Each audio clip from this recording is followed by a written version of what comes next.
जगतसिंहपुर जिलार प्रमुख निर्वाचन मंडली पारादीप रे हेउछि त्रिमुखी लड़े।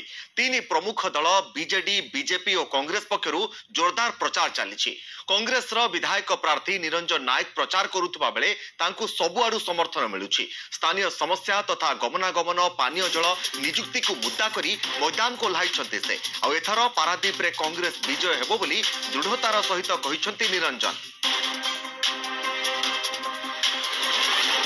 सरिला नामांकन पत्र दाखल।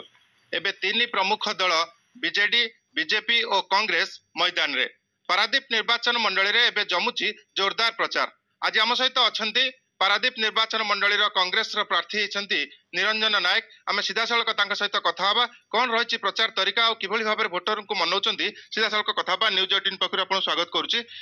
बर्तमान सरिला नामांकन पत्र दाखल किभली बर्तमान प्रचार कार्य को जोरदार करा देखिए प्रचार को आमर जमती गोटे थाए इलेक्शन विधि थाए मुझे जोरसोर कर मोर खाली मु खाली प्रचार करनी मो पारादीप निर्वाचन मंडली में 36 पंचायत 19 वार्ड प्रति वार्ड प्रति पंचायत मोर जो अच्छा युव साथी मान अच्छा गुरुजन मान अच्छा मोर जड़े जड़े योद्धा से पूरा डोर टू डोर जाऊँगी।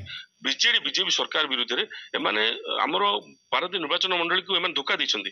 जदि देखिए डेभलप देखिए जहाँ कर कांग्रेस करछि एमाने बारंबार माने पारादीप निर्वाचन मंडली युवक भाई मानक गुरुजन मानक धोखा देछन्ती। आ साधारण जनता जानिछन्ती एमाने केमती उचित जवाब देबे। आ गोटे कथा मु आपण मानक कहय चाहे आपण देखिए शिक्षा कथा देखिए स्वास्थ्य कथा देखिए आपण देखिए पानी मेन समस्या हो दुख लगुच आज्ञा मु डोर टू डोर जाऊँगी जहाँ घरे देखिए दीर्घ 5 किलोमीटर 4 किलोमीटर जाऊँ पानी मुंडे आनी आसुँच मत निजू एत दुख लगुच मो कांग्रेस दल हिसाब से मुझे घोर घोर माने घोर निंदा करुच्ची।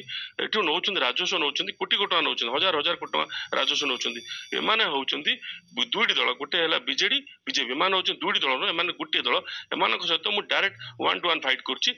आपड़ देखिए मोर इलेक्शन प्रचार तरीका हूँ अलग मोर आशीर्वाद भिक्षा करुच्ची प्रति घर को जाऊँगी मत अभूतपूर्व भाव समर्थन मिलूँ। कांग्रेस टाणुआ नेता थे बापी सर्कल बर्तमान कांग्रेस दल छाड़ी तेणु बापी सर्कल 40 ରୁ 50,000 भोट था तेणु बर्तमान सी कि भाव में आप भोट को हाथेबे। हाँ आप भल कथा पचारे बापी सर्कल थे कांग्रेस थे सी थे आगे कौट थे सी थे दाम बाबू बीजेडी थे तापर आसिले माने बीजेडी आसिले कांग्रेस आसिले दल तांको 2 थर टिकेट देला दल तांको विश्वास कला से विश्वास विष देले 50,000 जो भोटर थे जो राहुल गांधी को देखिकी शरद पट्टनायक देखिकी हाथ चिन्ह देखी जो मैंने भोट देते सहित विश्वासघातकता कले 100% विजय आशा जेहेतु दल मत मो आस्था प्रकट करछि मत किसी कहवाई पड़ोनी मुझे माँ सारा आशीर्वाद भिक्षा नहीं माँ प्रभु जगन्नाथ आशीर्वाद भिक्षा नहीं डोर टू डोर जाऊँगी।